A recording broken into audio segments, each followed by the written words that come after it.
เอาละนักเรียนที่แสนจะลูเซอร์ของฉันได้เวลาที่เราจะสอบวิชาแรกก็คือวิชาสังคมกันแล้วจำเอาไว้นะไอ้พวกโง่ทั้งหลาย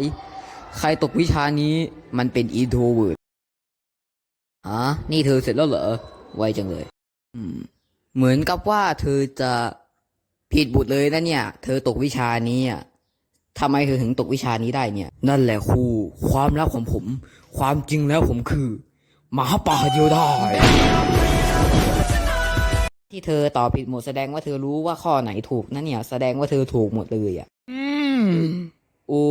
ยเจ็บไปทางหัวใจแต่เนื่องจากที่ว่าเธอมันเบียวเพราะฉะนั้นเธอไม่น่าจะมีเพื่อนหรอกเพราะฉะนั้นเธอตก